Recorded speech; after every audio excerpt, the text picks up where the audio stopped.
Assalamualaikum warahmatullahi wabarakatuh. Eee, Pertama izinkan saya memperkenalkan diri.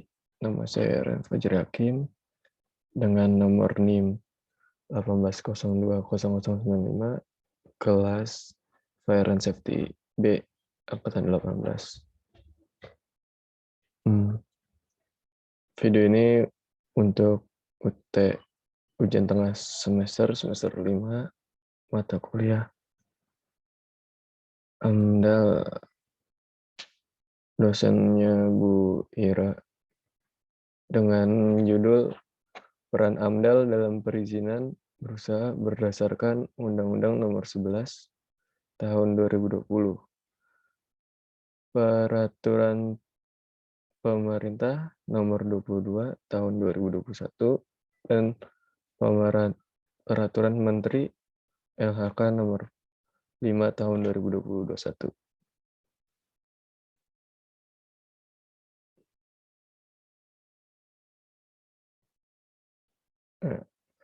Pengertian AMDAL ya.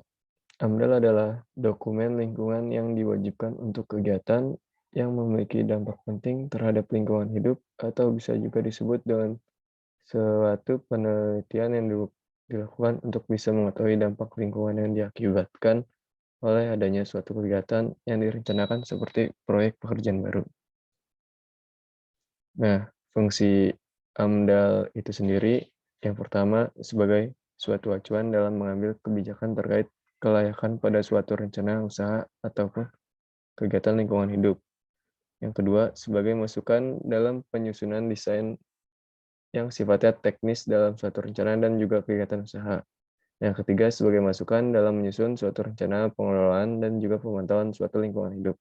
Yang keempat, sebagai bentuk informasi untuk masyarakat terkait dampak yang kemungkinan akan terjadi dari bencana usaha ataupun kegiatan tertentu.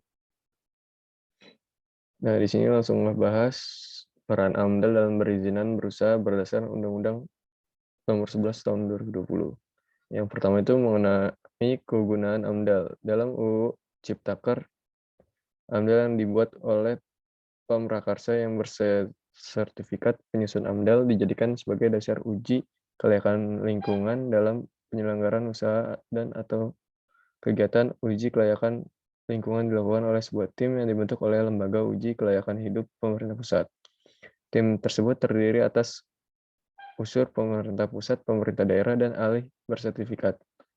Output dari uji kelayakan tersebut berupaya mengenai kelayakan dan ketidaklayakan lingkungan berdasarkan rekomendasi tersebut. Pemerintah pusat atau pemerintah daerah menetapkan keputusan tentang kelayakan lingkungan, dan penetapan kelayakan lingkungan tersebut digunakan sebagai persyaratan penerbitan perizinan berusaha. Hal ini berbeda dengan ketentuan yang sebelumnya diatur dalam Undang-Undang PPLH, yakni AMDAL merupakan dasar penetapan keputusan kelayakan lingkungan penyelenggaraan usaha dan atau kegiatan.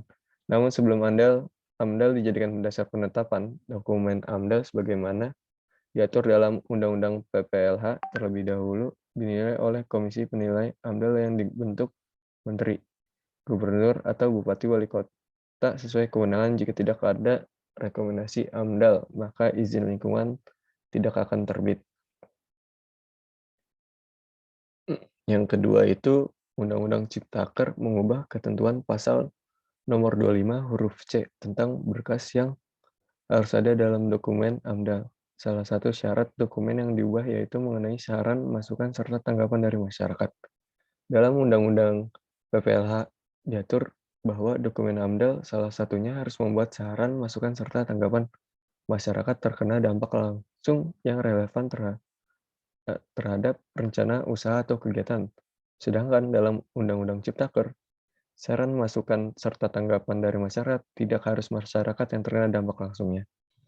Yang ketiga, dalam proses penyusunan AMDAL, baik untuk Ciptaker maupun Undang-Undang PPLH sama-sama mengatur mengenai keterlibatan masyarakat.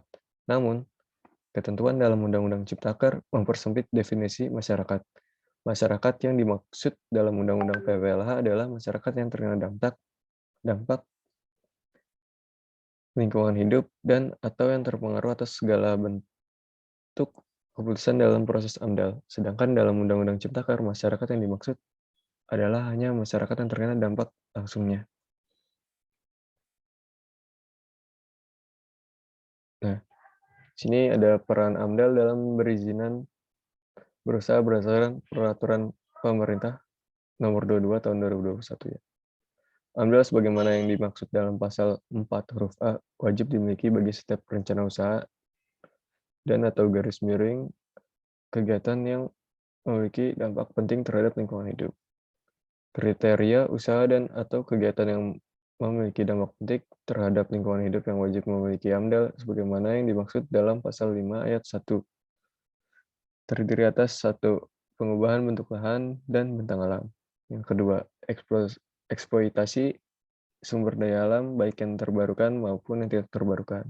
Yang ketiga ada proses dan kegiatan yang secara potensial dapat menimbulkan pencermatan lingkungan hidup dan atau kerusakan lingkungan hidup serta pemborosan dan kemerosatan sumber daya alam dalam pemanfaatannya.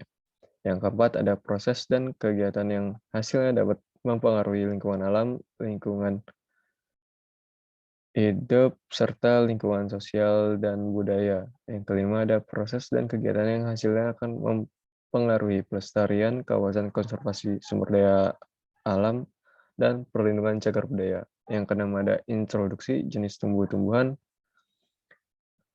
Yang ketujuh ada pembuatan dan penggunaan bahan hayati dan non-hayati.